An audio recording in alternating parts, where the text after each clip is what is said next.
The following program is sponsored by Team Reba of Remax Metro East Side and Eric Osnes of Homebridge Financial Services. Welcome to Open House with Team Reba. Each week, Team Reba will be bringing you a roundup of real estate and mortgage news, along with information about the local Puget Sound region, highlighting some of the best and brightest entertainment options, family events, neighborhood highlights, and local business interviews, so you can feel right at home in the Pacific Northwest. Welcome once again to Open House with Team Reba. I'm Reba House of Team Reba, Remax Metro East Side. And I'm Eric Osnes from Homebridge Financial Home Mortgage. Happy weekend. Yes, happy Saturday. Here we go. Happy summer. I know, another summer day here. Open House with Team Reba, talking about real estate finance. Yeah. While you're out there doing your thing, whatever that might be. What a wonderful generic way to say that. Okay. Well, you know what? There are lots of things to do because we talk about them all the time. There's hiking, there's being out on the water, even though we have all the stuff going on with COVID because some of the stuff has opened up a bit. It has. We've got a little bit more flexibility. That's right. Absolutely. Yeah, and I know you've stopped complaining so much about not being able to shrimp and crab. No, because I have been able to. I know. Thank goodness. Yeah. Thank goodness. Calmed me down. And so far, so good this year, too. Actually. Yeah, I've seen some of your Facebook posts and Ellie's cooking, and I must say I'm a tad envious that I somehow do not get to partake along with you. But that will soon be rectified here. Yeah. So, no. You're I don't share. We vacuum pack all of our crab. Occasionally one sneaks into the pot, though, so that's good. Well, yeah. But you know what? I was on looking, where were we? We were somewhere.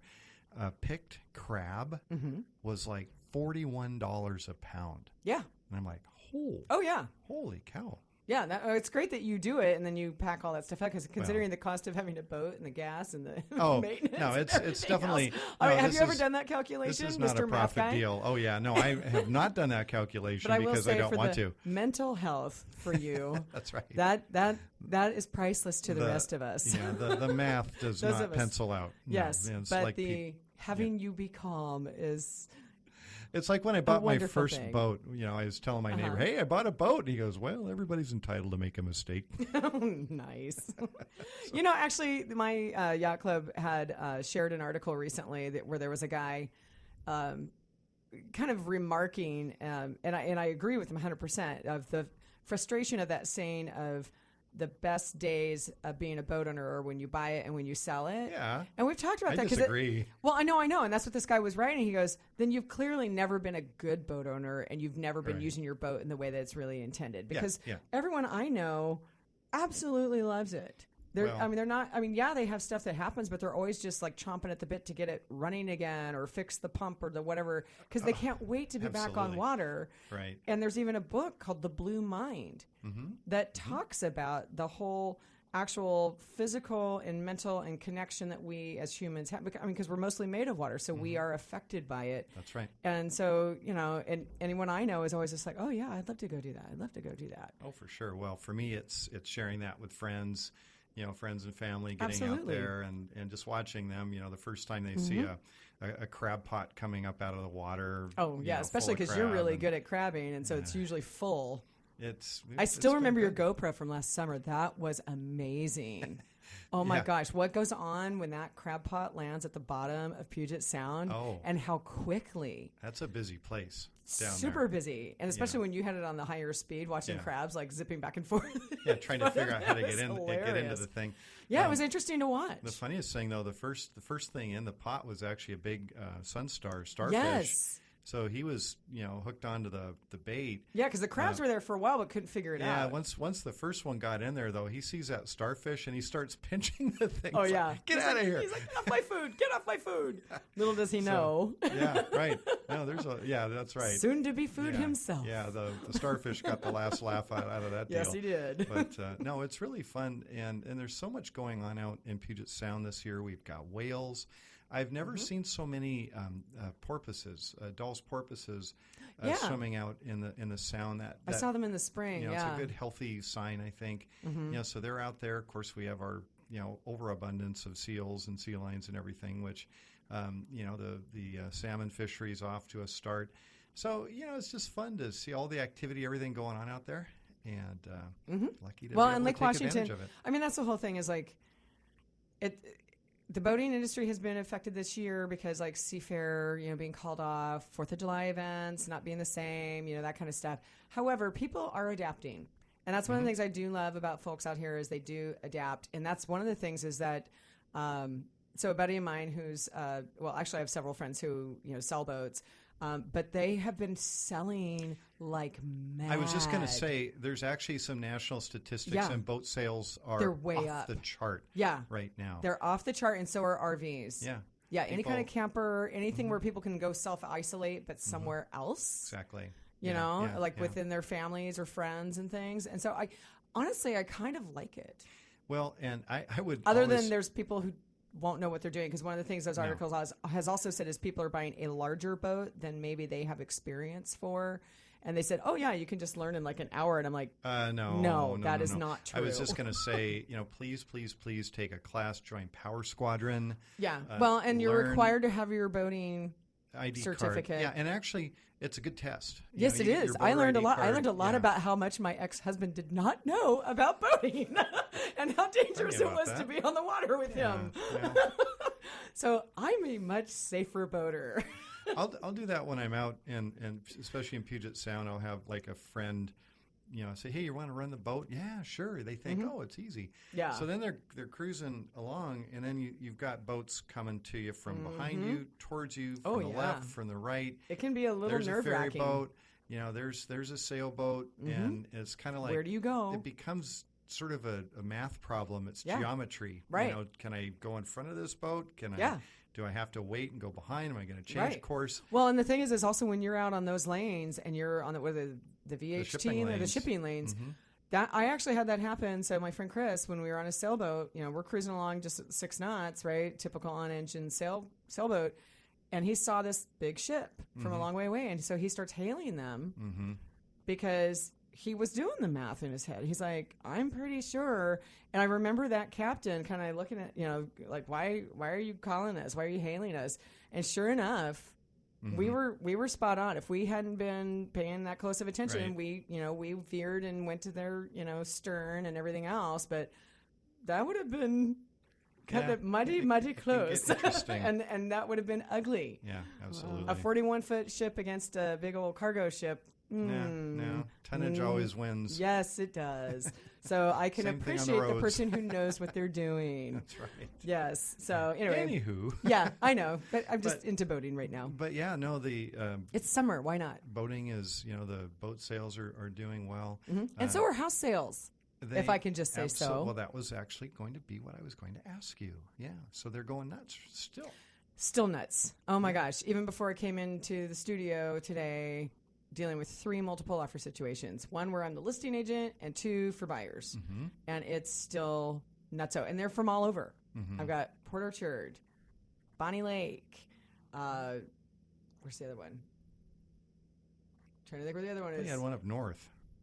Federal Way. Oh, Federal Way. That's the other one. Yeah. So, it's been nonstop. Yeah. It's just been, and here's the thing. The one that's over in Port Orchard was a patience game because we'd been on market for 3 weeks. And so still waiting. Like we had someone who kept, okay, can I throw some tips out to our listeners here on these things? Find an agent who can do math. All right. That's always good. You'd think are you talking about multiple offer type math? No, even understanding closing costs and how to write a financing addendum and how to do the math involved when there's multiple credits being considered. Like there was one offered by my client because of something that needs to be taken care of post-closing, but then they had a VA buyer and they had a certain, like she had no idea what she was doing. And she didn't understand VA loan processing. She didn't understand the closing costs. She didn't understand the funding fee. There's so many things. And when she wrote her first offer, I kid you not, Eric, I sent back no fewer than 10, just like, let me clean up your crap in this offer. Like, that shouldn't be here. That shouldn't be here. What in the world does this even mean that you wrote off the regular language? Because, again, listeners, when we write anything off the standardized pre-made forms. The boilerplate. We're held to the standard of an attorney. And this was a mess. It was a bloody mess. And I just was like, no, we're not doing. And then she was attaching documents that don't belong in a contract. She just had no idea what she was doing. Is this a newer agent? She's brand new, but you know what? It's no better, because here's the thing: you just have to ask the questions. You have to ask the tough questions, because the other gal who wrote the second offer on it, she's not much better, because I was commenting to her about like, well, this other gal can't do math, so I hope yours is going to be better. And so we were, joking. She goes, well, I've only been doing it 2 years, and it's a later in life, redo of my career. I've just always wanted to, look at houses. And I'm like, oh, great. You're one of those too. And the thing is real estate often is a second or third career for people. So I got no problem with that. It was for me too. Sure. I worked in tech for years before I got in.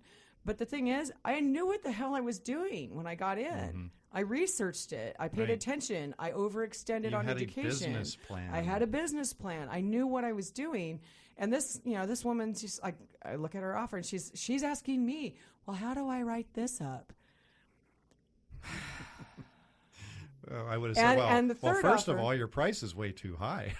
Yeah, no, too low. It's too low. Well, she did at least tell me what some of the terms were going to be, and then I had to tell her, here's what you need to do for these elements of the offer. Please make sure you have this. Yeah. And it is a good business practice as a listing agent for someone to put that all together. In fact, here's what's really funny. That Port Orchard house, we had roughly 16 uploaded documents or so to go along with that, which, by the way, is quite a few. And I've had numerous agents who are like, oh my goodness, look at all the attachments you have here. I've never seen so many attachments. And it's like, yeah, because it's all the stuff that the owner has done to update the house. It's the septic system. It's information about the well. It's the legal. It's the forms. It's all the stuff you need and more, so you know how to write a good offer. Well, there you go. So speaking of good offers, we got a guest coming up, and we're going to talk about what she's got to offer after the message is coming up here on Open House with Team Reba.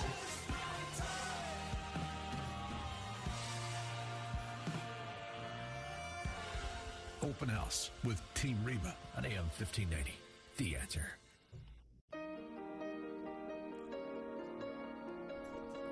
Now, back to Open House with Team Reba. Welcome back to Open House with Team Reba. I'm Eric Osnes from Homebridge Financial Home Mortgage. And I'm Reba Haas from Team Reba. And we're here every Saturday from 2 to 3 o'clock bringing information on real estate and finance. And sometimes on Sundays as well from 3 to 4 p.m. And always on podcast. Yeah, baby. So Spotify, Stitcher, iTunes, Buzzsprout. Alexa knows about us. Yes, you can she ask does. her. She knows. She's a smart lady. Yeah, Siri. Alexa. Siri's not quite as smart, but she might know. You can always ask her. Yeah, she might. I don't have Siri, so nor do I have Alexa. Oh, I do. I know you do. Yeah. That's how we found out she works. Alexa tells dad jokes every morning instead of an alarm clock. Are they better than yours? No, they're horrible. They're really awful.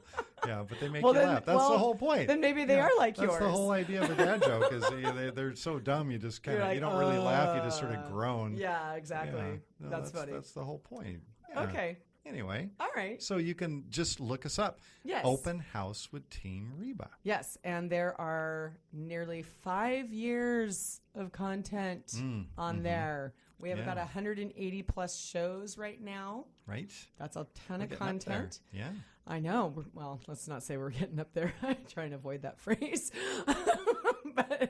but we need to plan a 5-year kind of celebration. Sort of a best of kind of a thing. best of celebration. Yeah. I think that would be fun. Yeah, I think that's a good idea. I think it'd be a good time. Yeah. And for those listeners who have only been listening to us here on AM 1590, The Answer, part of this is because prior to being on this station, we were on AM 1300.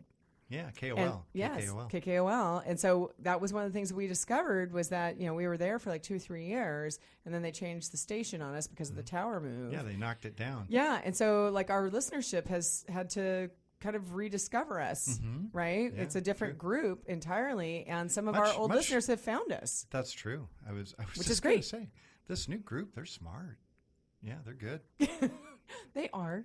They've come to classes that we've done. They contact us. That's right. You've worked with people who've listened to the show, and so have I. Yeah, that's right. So we welcome that. Big shout out to a couple weeks ago. We had Providence Elder Place on. It was talking about their wonderful program, and they just had that's an amazing program. They just had a referral from that, and which is super awesome. That makes me happy because that program is super awesome. I actually sent that to my family in other states because, reminder to our listeners, if you go find that in our podcast and learn about the great services that Elder Place has available for people locally, that's a national program. It is. So it's worthwhile sharing with others that you know, because a lot of our families aren't necessarily close to each other. So it's great to share that information. Yeah, absolutely. Because I shared it with my family because my mom could use those services. Right. But about our guest, I was actually, kind of thinking some new services that I kind of looking at my hair, I was thinking I need a little bit of a touch up, especially like on my neck. I think she could put a weave in. For you. I was wondering Although I'm not sure what it will attach to. Yeah, maybe I could kind of sport a ponytail or something like that, Oh, business good Lord. up front, party in the back, that's a mullet. Although if you do a ponytail, it's going to remind me of the 1990s and, software development. Well, but we have Miny let's introduce Tafasse with us today. Yes, Miny, who is the owner of Abyssinia Salon Beauty Clinic. Hello and welcome. Thank you. Thanks for having me here. You're looking at both of us like, what did I sign up for? What did I get myself into? No. Well, thank you for being here with us with our sneeze screen and everything else. We have, for our listeners, she is wearing her mask. Her PPE is in place. But we're so thrilled to have a guest back on the show. So thank you for coming and being here today. Thank you. Thanks for having me here. Yeah. Well, and the reality is we actually had you scheduled pre-COVID. Long time. Right? And we had to postpone till we could kind of get the approval to do this. Yes. Yep. And Miny, do you want me to tell our listeners kind of how we know each other? Yes, please. Okay, all right. No problem. I'm used to this. So many listeners to our show know that I'm involved in the Renton Chamber and I'm on the board of directors there, have been for 6 years now. And Miny is actually one of our most vocal and wonderful and welcoming ambassadors for the chamber. She has done, for many, how many years have you been in that role? Almost 5 years. Almost 5 years.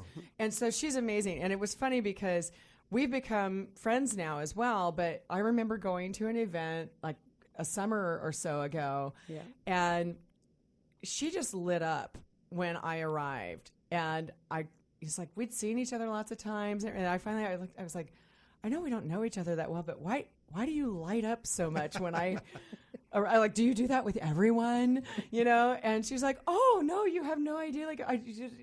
And so here's the thing. We met prior to then and still sort of through the chamber because I had done a social media training probably 5 or 6 years ago. 5 years? Yeah, 5 years ago for the chamber up in the Skyway area. And she was in attendance. Oh, no, I'm sorry. I was down at the aerospace training, wasn't it? I think somewhere there, yeah. Yeah. It was at the aerospace training. Riddle. I'm forgetting it. I think it was training and also something like. I think basically it was. Training. Yeah, it was a training center. Center. I'm totally forgetting the name. This is terrible because they've been a chamber member for years. But sorry, Dan Hammis, because that's where he works. But they train pilots. Oh, so okay. anyway, Gotcha. you're at these desks and everyone has laptops in front of them.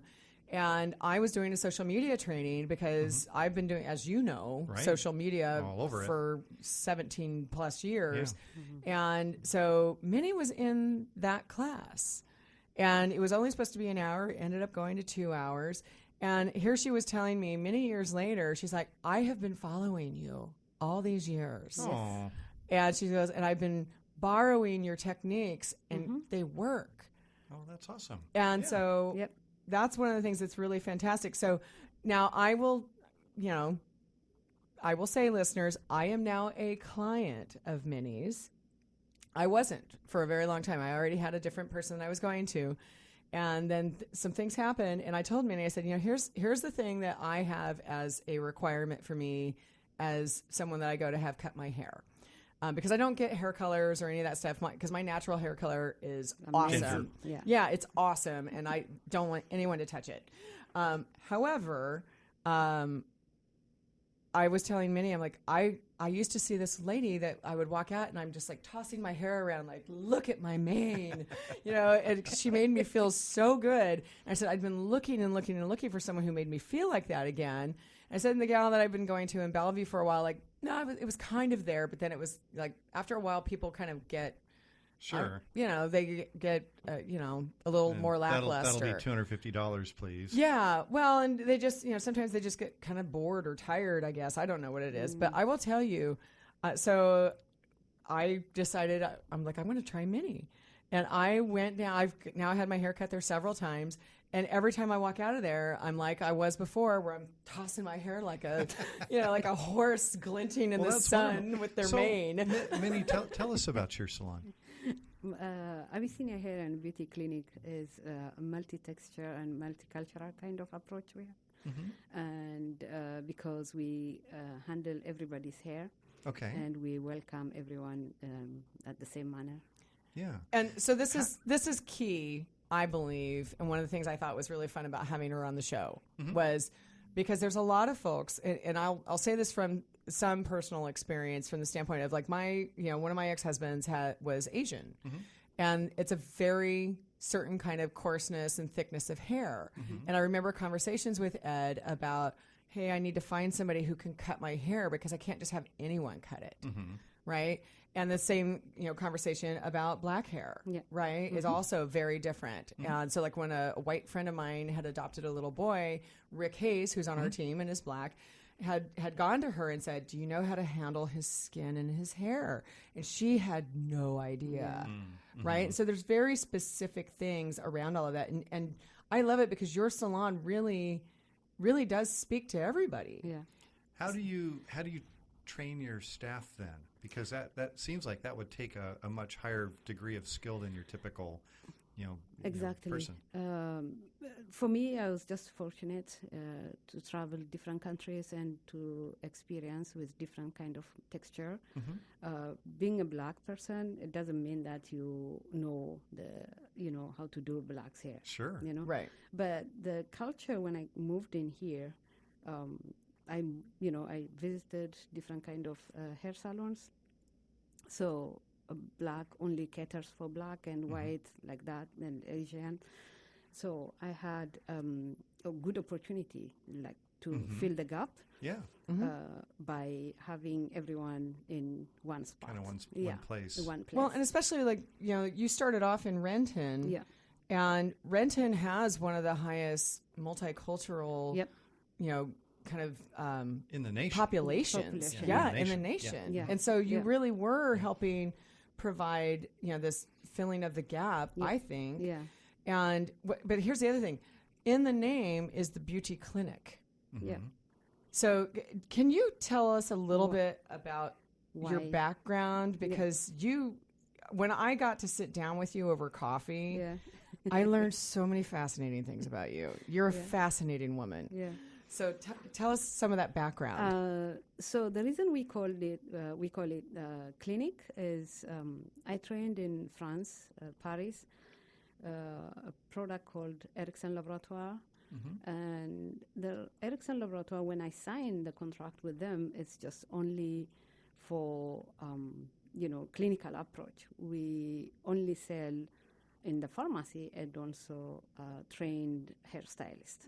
We don't just sell for the sake of selling products. So that really made me to change from the salon to clinic, because the approach is, of course, it's clinical, and we don't really give hair cuts without examining the scalp condition and also the hair condition, and that is a clinical approach. Yeah. And when you go to the hair salon, it's not only to do your hair or to wash your hair. It's also releasing tensions. So, again, the clinical approach is by touching those pressure points and handling the tension at the moment. It's not only, like I said, haircut. I see. So Yes. That might explain a lot of your hair loss. It's all that tension that you deal with on a regular basis. I didn't say that. We're going to have to go and do a break, and this is a good time for that because I'm looking at your face right now.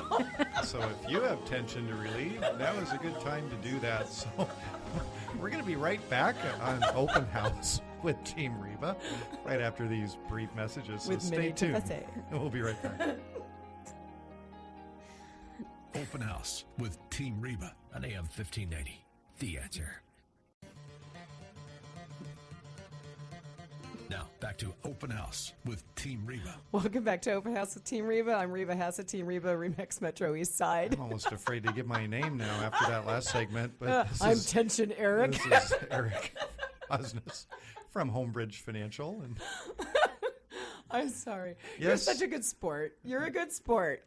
I have to say being that. in mortgage lending for over 30 years Yes. can cause the odd bit of stress. Yeah, I feel you, buddy. it's- I feel you. So fortunately for us, Trust though, me, when I went down and saw Miny the first time, she was like, "What is up with your scalp?" I'm like, it's like, "Oh, I keep meaning to come back to you and ask what I need to do because okay, because I'm that's gonna important." hit you with a question in a minute here, but just we have with us Miny Tafasse, who is the owner of Abyssinia Hair. No, Abyssinia. Abyssinia Hair Clinic. See, it's like Absentia. No, that's I not know, right. that's not right. Abyssinia. Abyssinia. No, Abyssinia Hair Clinic. Yes. And so we want to learn more about you, Miny, and kind of your background. So before the break, you were talking about you received some training in Paris, for your training, but you also have a clinic in Kenya. Yeah. And so tell us more. I want to know more about that. Abyssinia started year 2000, June, and in Kenya, Nairobi, and we started a small salon, and I'm by myself, and later on I convinced my sister to come and join me, and then after a couple of years, 2003, I started traveling to France, different countries, in different European countries. That's how I acquired different techniques and expertise. Yeah. And training is like you see and learn, and it's all about passion as well. It's not really, just to make money. Sure. Well, and it takes that creativity and that knowledge of what you're doing and everything else that not everybody has. Even me with my extremely easy situation. It seems like I've gone into as I don't want to mention names like Supercuts or anything like that. But where it's like, how can you mess up this? I mean, it's well, okay, put so a bowl on my head. I'm not around saying it, when. I'm good to go. I will say, okay, because we know that I'm dating, right?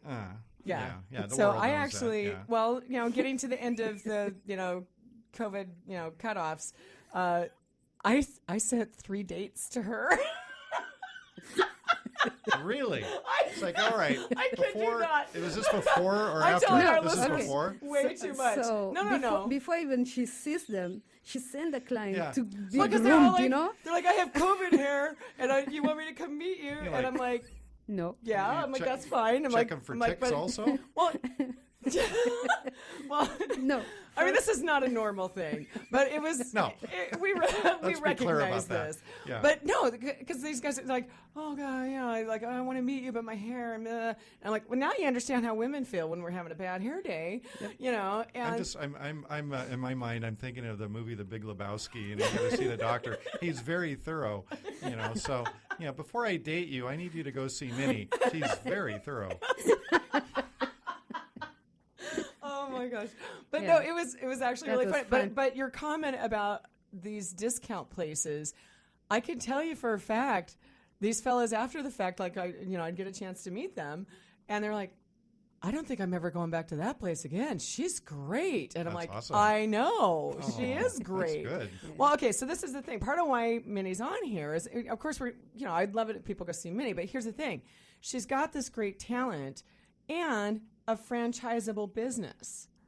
And that's why she's here on the show today, because what we talk about is not just real estate and mortgage and all things related, but we've had other kinds of business owners on here, and we're always talking about, helping the economy and having a robust economy. And, yes, were people in, the hairdressing industry and beauty industry impacted during, all the shutdowns?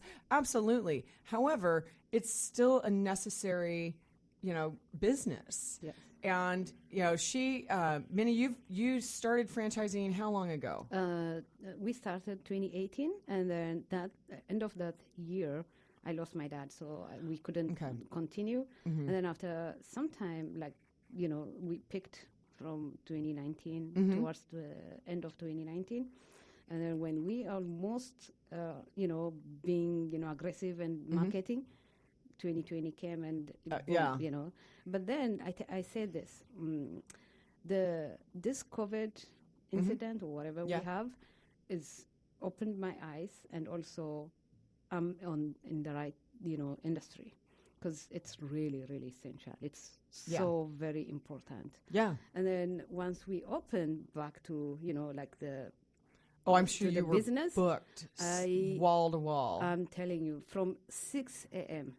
Wow. Yeah, she was doing me a favor when I was like, hey, this guy needs a cut. Yep. 6 a.m. We started, we normally open at 10, but because now it's majority, 60-70% of our clients after COVID, it's all new clients. Oh, wow. I know. That's amazing. That's a tremendous growth. Completely. And, then we can, Do you know why that is? I think most salons are closing down, and some hairstylists, unfortunately, they don't go back to work because, this unemployment and extra $600 they give. Maybe they were making more money that way. They do, but unfortunately, that cannot really rebuild our economy. Right. Well, but, okay, so you hit the nail right where I'm always talking about real estate. Just because someone's in an industry does not mean they're going to be well suited to their industry. Exactly. And I will say every single thing I've ever seen about your salon and every comment, like if I get on your website, abyssiniawa.com, people, the rave reviews, I know I'm one of those people. I jump on social media because I'm walking out of there, shaking my, head like a horse mane, like, look at me, and people comment on my hair all the time. Yep. Even when I'm weeks into it, they're like, oh my God, your hair looks so good today. I'm like, because I got a really good cut. Yeah. I got a really good cut. Like when it can grow out and still look good weeks later, it's amazing. And, and I have what I wouldn't consider like super difficult hair, but mine is hard from the standpoint of I have a fair amount of it, but it's really fine. And it's also naturally curly. And it's hard for someone, if they're not used to working with curly hair, to actually make it look good in its natural state. So a lot of people in a salon will just do a blowout with my hair, which, I look fine the day I leave. But the minute that I get moisture in the air, which is around here a lot, then, I look like a wreck. Coils up like a spring. And it doesn't look like a good spring. Yeah. So, Miny, what you kind of mentioned that your salon is multicultural, and you mentioned multi-texture. Yeah. And how do you market that? So if you're looking at, you've got a franchise opportunities, how do you differentiate yourself from from all the other salons out there? Just like Reba mentioned, that our people come from Googling us. Social media is one of our means, and also we have Instagram, we have Facebook. Your Instagram posts are phenomenal. If you haven't been on Instagram lately, what's your handle on? Abyssinia _hair_ and beauty. Okay. Yeah. She has great video clips of her actually in action working on someone's hair. But adding to that is I learned from the best. Yeah. I learned from her. Well, okay. No, seriously. The social media, but I can't haircut. No. I learned the social media posting is just after watching her video all the time. So I learned from that. And you're in an industry that actually benefits from that because it is one of those, you can see the before and after just directly. Like, what I do, it takes months to get through the process with somebody, right? So for me to create that, I have to phase in or remember to do photos and whatever to stitch something together. But she'll be doing, like the within after, 30 minutes, the before and after, or just even watching you cut. Yeah, before is and pretty after, amazing. and also the colors. The color. I'm very, I love chemistry, so yeah, that's the other thing. So like the science behind it. Oh, big time. Right? Yeah. Well, And in fact, actually in your industry, you guys, this is the scary thing for you listeners. Your industry requires more credit hours for renewal of your license than my business does. It does. How many hours do you guys have to do? 1,600 hours. Really? Yes. You have to take more hours to cut someone's hair than be a real estate agent. Because it's science. And listeners, it's 90 You're hours. Absolutely right. Yeah. It's behind all this is science. You have to know the hair structure and also the scalp condition, the hair condition, the hair follicle, the papilla, everything. It's not only. That's just only to deal with the hair. Yeah. But to deal with the color, you have to know chemistry. It's just all about because you can burn somebody. Exactly. Oh, so sure. Yeah. That's hair industry. Is What's your most really challenging client you've ever had? Oh boy. That is a bald guy. There's nothing to do. No. It's just teasing. I tell you, the black hair. I'm black, and I try to cut my brother's hair. Yeah. So he says, "Okay, make me line in the the lines. Yeah. The lines. Yeah. Oh my God, I don't know. I don't know how to do that. I'm really I'm trying. That's my challenge. So, that's Right, but the chemistry and everything else, because that's the whole thing. Is like color is such a popular thing. Yeah. Straightening, sometimes using straightening products. Yeah. I remember watching the movie Good Hair. Yeah. That I was stunned when I saw from curly to straight. Yeah. I have naturally curly hair, but not the same as black hair. Yeah. And what the chemicals were that they were talking about in that movie. Yeah. I was shocked. Yeah, they have I really learned something. We have a texture relaxer, and we have also Brazilian blowout. Yeah, Brazilian and that I do know is used on all kinds of textures because the gal who used to be my massage therapist, she was like me, fair skin, red hair, and she had that done. That Brazilian blowout is a little bit complex. But that's because that's one that lasts for a long time. 3 months. Yeah, 3 months, around 3 months. Okay. Even relaxer for curly hair, just like my kind of hair, lasts 2-3 months. Okay, so kind of like having a regular hair color or a permanent or something. It's the same. Okay. The same, yeah. All right, so tell me more about the franchise opportunities, though, because actually we might have to do that in the next segment. Yeah, we just got to take a real quick break here. So let us do it because I want to make sure we get to the details. Gotcha. You bet. Well, thank you. We've got Miny Tafasse on and learning more about her franchise opportunities with Abyssinia. So stay tuned. We got more Open House with Team Reba in just a minute. Open House with Team Reba on AM 1590. The Answer. Now back to Open House with Team Reba. Welcome back to Open House with Team Reba. I'm Eric Osnes from Homebridge Financial Home Mortgage. And I'm Reba Haas from Team Reba. And Reba, if somebody wants to reach out to you and they have a question, how do they get a hold of you? They can, if it's a general question, you can get a hold of me and my team at info@teamreba.com. If it's a private request, Reba@teamreba.com. And if you want to get me on the phone or by text, 206-910-3429. Awesome. Hey, you remembered your phone number this time. I did, because I'm used to giving your number out. That's right. Which, if you want to reach me, you can call me. It's 206-915-ERIC, 206-915-3742. Or you can also email me anytime, Eric, that's Eric with a C, at ericismybanker.com. All right. Yeah. Well, speaking of contact information, because we're going to get into some more of the franchise information here, though, but Miny, why don't you share with our listeners how someone can reach you? By phone number? Or whatever the normal way or preferred way is that you would like. We have the company's email, miny@abyssiniabeautyclinic.com or Minishu, my full name, at hotmail.com. Okay, and we'll have that tied to this show as well. Miny is spelled M-I-N-Y. Yes. Okay. M-I-N-Y MINYSHU at hotmail.com or Miny, MINY at abyssiniabeautyclinic.com. And telephone is 425-255-0385, or text and call 425-429-8241. I could listen to you read the phone book. I know. Doesn't she have the most beautiful voice? I love talking to her.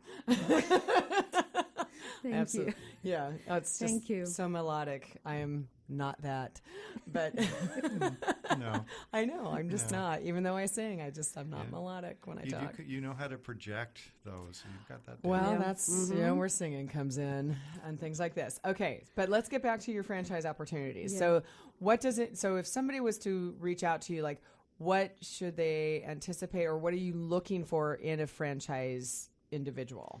To franchise the Abyssinia Hair and Beauty Clinic, it's very easy. Just look for existing hair salon, and which has everything. It's easy to come in there and just to have some interior correcting, or the color scheme and all that, and you're good to go. It's very easy, and we train you. Okay, so what you're talking about when because you were just mentioning one of the things that's happening right now in this industry is many shops are closing, right? And so they are maybe primed for that landlord to get a new tenant. And they'd probably be thrilled because usually when a commercial landlord has, a strip mall or what have you, you're trying to get a good mix of who's there. Like right now you're next to a Safeway and some restaurants and some other things. So there's a mix of good walking by traffic, drive-by traffic. So there's that wonderful blend that can maybe bring some walk-in business to you as well as being visible, right, for branding and all of that. But what we're talking about is that you're talking tenant improvements, right? So when you're signing a lease, it's important for a potential business owner to be able to negotiate tenant improvements potentially within the lease, right? And then outside of that, then you also from the actual within the business are doing training. We do training, and also we help you to identify and see the right location for the business. And the small, like this next to Safeway or, small market area is very ideal. And Abyssinia is pretty known. The name is already built. So if you go to Federal Way, we have, clients coming from there and different direction. Right. So you're looking at the demographics of your clients and saying, we want to come to you. Exactly. Which is a smart business plan.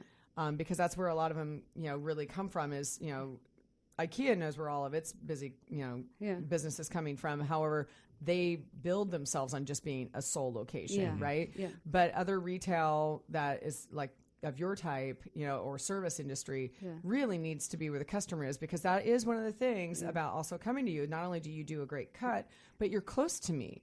I was driving to Burien. I went to Bellevue. I was going to Seattle. I was going to all these different places, and I had tried places in Renton. And so you get the trifecta for me of, I like your prices, I love the cut that you do, and you're convenient for me. And so what you're trying to do is say, hey, we've got a brand name. We can teach the people the skill and bring the business to you. Well, and as a franchisee, if I'm thinking of starting my own salon, let's say, and if I'm trying to do that all by myself and hire and run the business, the marketing, falls by the wayside. Or many people might be very good at their craft. They can cut hair like it's nobody's business, but they don't know anything about marketing or running a business.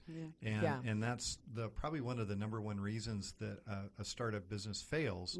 Is because they just don't know about that business aspect of developing the business. So I like that idea. You've got somebody they find the right building. It's already got the chairs and the infrastructure, which I imagine is somewhat similar from salon to salon, but you're going to come in with your own look and your colors and all of that.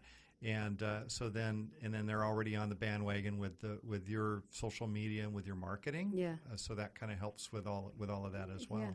That's awesome. Yeah, and it's important sometimes to find those salons where you don't have to do a lot of extra tenant improvements, because You do have the extra things like all of the drains and sinks and things like that, right? Which are not in typical build-outs, right? No. It's kind of like restaurants. You don't always have hoods. They're right, expensive. Exactly. They are. For instance, the current Abyssinia where I am now, I took it from, it used to be Hairmaster. Okay. And I took it from there. So it's, I just spent maybe around 30,000. Okay.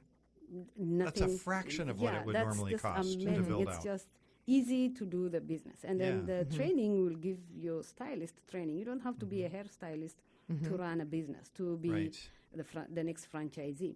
You just need to be our business partner. That's it. I see. Yeah. Okay. Yeah, and that's one of the things is that the person isn't standalone, right? Like you're still working with them throughout all this. Throughout. And helping create, like, here's all the systems and procedures. I mean, that's the whole point of doing franchise. Exactly, yeah. And also, we need our brand to be succeed. So we work together. We are just now one big family. Yeah. And you're not only doing or running your own business, it's just our business partners. We are business partners, and we make sure that you will invest in the next, like maybe you'll invest in 5 units. That's what we need. That's what we are. Right. It's like somebody owning a bunch of Dairy Queens. Yeah.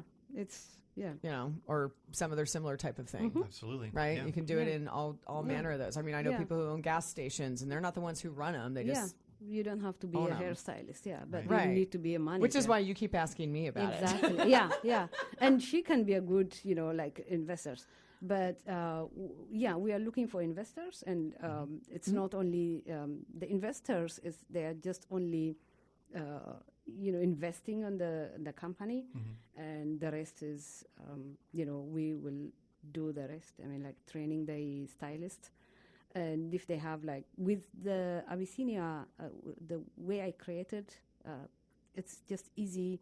One person can, or two stylists can make easily over 1,500 a day. Holy cow. Just easy, because the way I create and the way I trained globally, and I have all the system, to be effective and to bring the result, but then you don't have to sweat. You don't have to work the whole day to color somebody's hair. The key is you've got to have the bottoms in the seats, though, to make that all happen. And that comes back to marketing and right, easy. Yeah. And when you're good at what you do, that's what shows up at the salons. I'm telling you, in a day, like I have my one assistant only, and I make 1,500 in most of the time. So it's just easy. That's how we wanted the other Abyssinia franchisee to be more effective like that. And you don't have to have like 10 stylists in your salon, to make that much, because it's just good quality service, and with good quality products, that's what we offer. Yeah, and that's the big difference, is that most salons are that. They're like renting space to independent contractors, and so there's not that consistency across it all. Well, Miny, we loved having you on today, and hope you can join us again in the future. I think I'm thinking of a gift certificate I might have to invest in here. I would agree. Yeah. Well, thank you all for listening. Hope that was worth your time this afternoon. Your hair. That's right. Well, have a great weekend, everyone. Thanks for listening. Thank you for listening to Open House with Team Reba. To contact us, visit Team Reba at RE/MAX Metro Eastside on Facebook, or email info@teamreba.com. Join us again next Saturday afternoon at 2 for more Open House with Team Reba here on AM 1590. The Answer.